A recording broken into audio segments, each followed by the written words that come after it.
Hello everybody, welcome back to the Quinn Films behind the scenes channel. It's been a long time. It's been a really long time. 3 or 4 months I think. So yeah, it's been quite a while. I found this website called Quixel Megascans, and they have this massive Megascan library.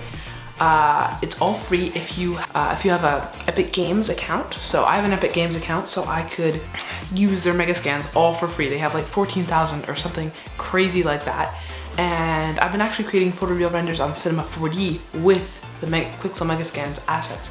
So today we're going to create a landscape that looks a little bit like this. It doesn't look amazing, it doesn't look perfect. I did this in about an hour. We're going to try to shorten that time down to a little bit, like maybe 14 or 15 minutes. It might take a little longer than that. So let's go. Let's do it. So before we begin, I just want to know that this is going to be an intermediate tutorial, meaning you have to have some background knowledge on Cinema 4D, whether that's you've created something and you basically just know the basics. So yeah. Okay everybody, so here I am in a new project in Cinema 4D, and the first thing we want to do is we want to go to our render settings. We're going to go click render settings, and we're going to change our renderer to physical, and we're going to turn on depth of field, and we're also going to turn on motion blur. You don't actually need to turn on motion blur if you're not doing an animation, but if you're doing an animation, then I would recommend turning on motion blur. But we're not going to be doing an animation today, so I would uncheck motion blur. Alright, so the first thing we're going to do is we're going to create a landscape. We're going to make it a little bit shorter, and then we're going to make it a little bit bigger in size. And then, yeah, that's pretty much the first step. Okay, so the next step is we're going to create our physical sky.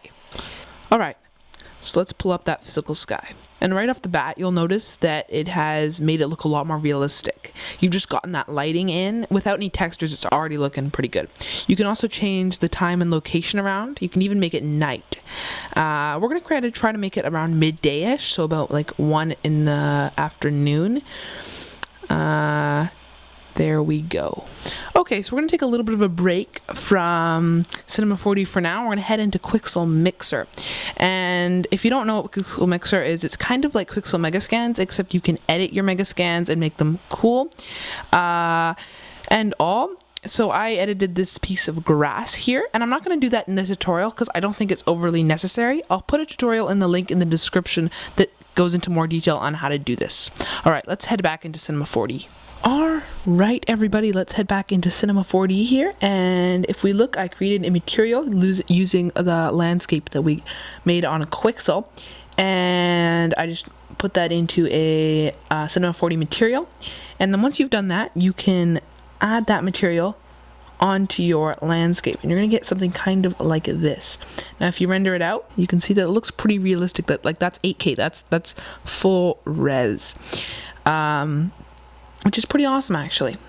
That's pretty nice. It's looking pretty good. Alright, so yeah, I think we're ready to import some plants and stuff in there. Alright everybody, so here I am in Quixel Megascans, and this is where we're going to be getting our plant assets. I'll have the link for this in the description for some reason you can't find it. And see, 14,143 assets. That's just crazy, and you can get this all for free as long as you have an Epic Games account, which is really easy to get if you don't have it already. So yeah, if you scroll down here, you can just see all of the different stuff that they have. We're actually going to be using this palm tree plant thing. Kind of looks a little bit like lettuce, but it's palm tree. And yeah, they just have so many different things. They have rocks, they have textures, they have just 3D models, sorry, and so many different things. But we're going to be actually getting these. Okay everybody, so here I am back in Cinema 4D, and we're just going to go up here and we're going to press File, Merge Project, and here I got my houseplant flowers. So I'm just going to click that, and I'm going to press Open. And I'm just gonna, whatever comes up here, by default, this is all correct for what we're doing. So just leave it like this. And as you can see, we have it here. And if we go out of our camera for a moment, we can see that it's actually like glitched into the landscape, which is not good. So then I'm gonna just bring it up just like this and get it into the scale and size that you want it to be. I personally actually want it to be around this size. And That's perfect. Then we're going to bring up our cloner. And we're going to go into our object, and we're going to change this from grid array to object. And as you can see, a little object thing will pop up here. And we're going to put our landscape into our cloner. And then we're going to make this a child of the landscape. And as you can see, we have a whole bunch of different plants scattered around. The only problem is they're sideways. So how we're going to fix that is we are going to go into our cloner, and we're going to go to transform. And right down here in our thing here, we are going to put around -90. It'll all go back up to where it is. So everybody, we got our plants in and everything, and really much the next step is to texture our plants. So you're just going to go and create a new default material, and then you're just going to bring up your textures that should have come and downloaded with the 3D models. And then you're just going to put those, when it says displacement, you'll put them in the displacement and all. So basically I textured them, and we got them here, and it looks pretty nice. Like if we go into our camera here and we render it out, you can see this looks pretty realistic. Of course, this is not going to be the final result. Nowhere near that, actually. Of course, we're going to make this look a lot more realistic, but it's getting somewhere, I think. Okay, everybody, so let's just head out of our camera here for a moment. And the next step is to copy and paste this landscape around, so we can have just a little bit of a bigger environment, right? So how we're going to do that is we're just going to highlight our cloner and our landscape, and we're just going to copy and paste that, and then move that over here. Pretty simple, pretty easy. And then boom, we have a bigger environment. And then you can just do that again if you want, depending on what your scene is. You don't necessarily need to do this very much, but for our scene, we're gonna do it. And if you do it a lot, it'll start to get a little bit slow. Your computer will start to, slow down and heat up a little bit. And depending on how good your computer is, you might want to stop doing this at a certain amount. That's personally good for me.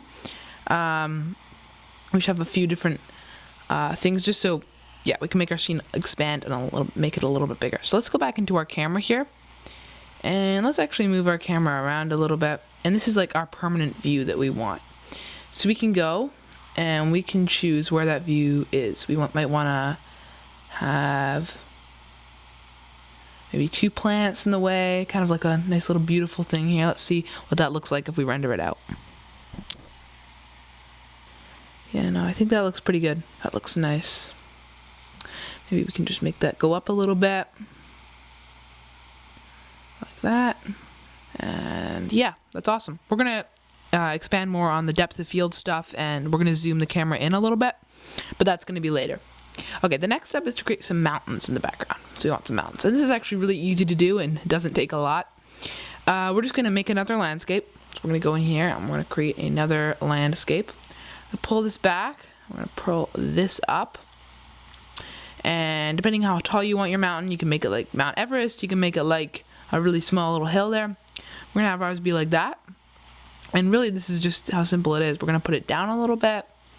And we're just going to put it right here. We can go into our camera. We can kind of see where that is, like right here. And boom, it looks like there's a mountain, right? Even though in reality, it's like just the same size as our environments. It's pretty cool. It's all about, optical illusions here. And then we're going to put that same material that we put on our other environment that we got from Quixel, and we're going to put that on to our mountain. And if we render it out, we have a mountain. And we're going to make that mountain look better as we go into this tutorial a little bit further. I'm actually going to make it go a little bit further back. This, and I'm just going to duplicate that mountain and make the next one kind of go over here a little bit. See what that looks like. Render it out. Okay, cool. That looks pretty cool. You can add more mountains if you want. You can make a whole mountain range, whatever feels good for your scene. All right. Okay, everybody, so the next step in this tutorial is we're going to be exploring a little bit of the depth of field. So if you don't know what depth of field is, it's basically like making things in focus and making things out of focus. So we're going to try to make these 2 little plants here in focus, and then the rest kind of a little bit blurry, just to try to make it look a little bit more realistic. So how we're going to do that, we're going to go into our camera, and And if you go into your render settings, you want to make sure that if you go into your physical, that depth of field is on. I know we already did this, but I'm just going to you should make sure the depth of field is on, all right? So after you've done that, you can go into your camera and you can open up the several different 4 views here. And what that will allow you to do is that will allow you to kind of expand on that depth of field. Like if you have it over here, you can see everything's in focus, and if you go really close to the camera, then very little things will be in focus. So kind of simple thing to grasp, you know, in your mind. And if we look in here, these are the 2 things that we want to be in focus. So we're actually just going to pull back this, we're just going to pull back this thing just right around to here. And then if we render that out, now you can see that this is a little bit more in focus. Now this is not what I want. I want it to be really, these things to be in the center of the focus. So right now you can kind of tell that these things are a little bit more in focus, but the rest is kind of like a little bit out of focus, but it's not really that noticeable. How we're going to change that is we're going to go into our camera, and we're going to go to physical, and we're going to go to the f-stop, and we're going to bring down that f-stop to about 2%, I think will be all right. Let's render that again. And now you can see that this is really in focus here, right? Like this is very noticeable. Now you can go around and you can play with that a little bit more if you want to. Another thing that I might want to try to do is expand this a little bit more. Get that up to here. And then render that out. Go into here and then render that out and see what that looks like. And then that's out of focus. So, you know, you can really, the possibilities for this are endless. You can kind of play around with that yourself. Okay, so the last step here is to play around with our focal length a little bit and then render it out. So, if you don't know what focal length is, it's kind of a little bit like depth of field, but not really. It's kind of another camera thing. It's where you kind of zoom in, right? So we're going to zoom in on this plant a little bit. So if we go into our camera, and your focal length is already like, you know, preset here, and we can, you know, we can really play around with that a lot. We can, you know, have this and all. I'm gonna make this focal length 50, right? So now we have it come in a little bit. You can make this 100 if you want, really.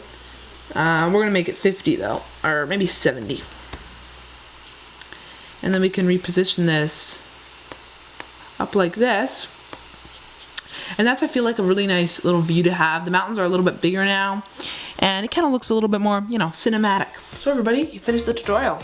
And yeah, I mean, that's kind of how you create kind of the basics of like a little photorealistic landscape. And I know it doesn't look perfect. And I'm gonna be making another one for like a little bit more advanced and a little bit longer, like how to create like a really photorealistic one. Might be more like half an hour long. I might be doing that. And yeah, I might be posting a little bit more consistently on this channel, so remember to stay subscribed for that. And I'm also working on a Star Wars fan film for my main channel, the Quinn Films channel. So if you want to go subscribe to that channel, that would be good. And yeah, remember to have a nice day, and yeah, see you in the next one.